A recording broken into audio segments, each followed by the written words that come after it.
오버 더 탑 코멘트 1월 11일 2026년의 중국은 안녕하세요. 연말에 저는 홍콩과 중국에 있는 과거 저희 직원들과 또 지인들과 연락을 하면서 중국에 대한 이야기를 많이 들었습니다. 오늘은 그 이야기를 한번 해보려고 합니다. 일단 작년 중국의 경제는 힘들었습니다. 지속적인 부동산 위기로 인한 피해는 19조 달러 규모의 중국 경제에 계속해서 부담을 주었고 지금도 지속되고 있습니다. 또한 트럼프의 관세도 중국의 기업과 시장을 힘들게 했습니다.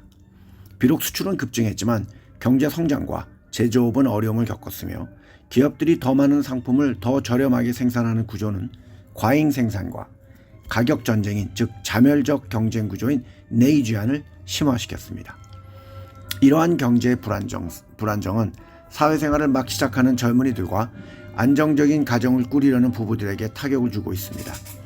일부 지역의 청년 실업률은 두 자릿수에 머물러 있으며 정부는 공식 발표를 안 하고 있고 심지어 직장을 가진 사람들조차 자기 집 마련이나 가정을 꾸릴 여력이 없다고 불만을 토로하고 있습니다.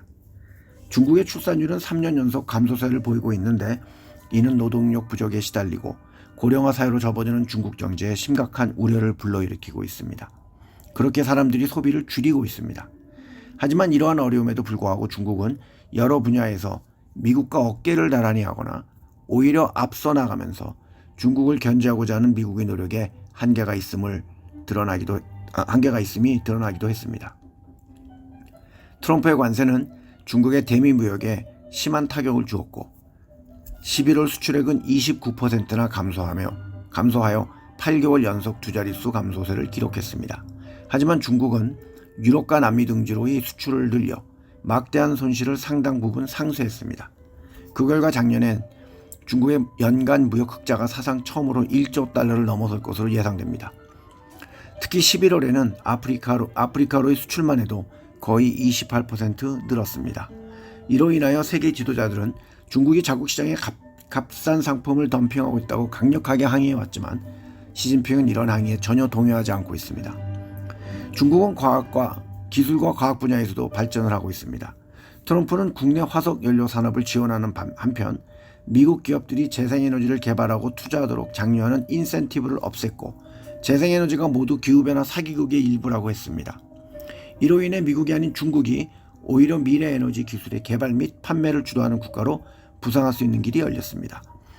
중국은 전기차, 배터리, 태양광 패널 및 기타 재생에너지에 대규모 투자를 해왔으며 이러한 제품의 생산 및 수출을 주도하고 있습니다. 아이러니하게도 미국 기업들은 데이터 센터의 전력을 공급하는 데 사용되는 중국산 배터리에 크게 의존하고 있습니다. 작년 1월부터 7월까지 미국이 수입한 대규모 리튬 이온 배터리의 약 65%는 중국산이었습니다. 또한 AI 경쟁에서 미국이 우위를 점하고 있고 중국의 최첨단 AI 칩 판매를 금지했지만 중국 기업들은 빠르게 자체 칩을 개발하고 있습니다. 또한 중국 대학들은 AI 관련 특허 획득에서 미국을 앞지르고 있습니다.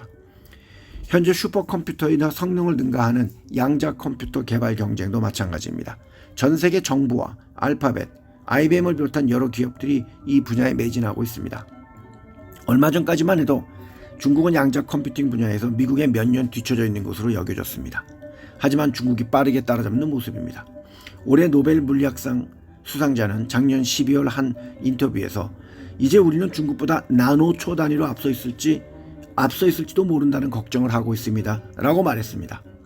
이는 미국과 중국 간의 양자 컴퓨팅 경쟁을 한마디로 요약하는 적절한 표현이라고 봅니다. 6일부터 9일까지 라스베가스에서 열렸던 세계에서 가장 영향력 있는 기술 행사인 CES에 갔던 사람들의 말을 들어보면 중국 기업들의 동무대라고 해도 과언이 아닐 정도였고 전 시장 절반 이상이 중국의 부스라는 착각이 들 정도로 기세가 대단했다고 합니다. 중국은 상당한 어려움을 겪었지만 자체 기술의 개발 및 히토리라는 무기를 가지고 있기에 일본과 미국 또는 서방 세계와의 경쟁에도 잘 버티고 있는 모습입니다. 시진핑에 대한 건강 이상설, 군부 실세들의 쿠데타설과 같은 이야기들이 나오지 않는다면 어제도 말씀드렸듯이 중국의 HSCI ETF에 투자하는 것도 나빠 보이지는 않습니다. 성투하세요.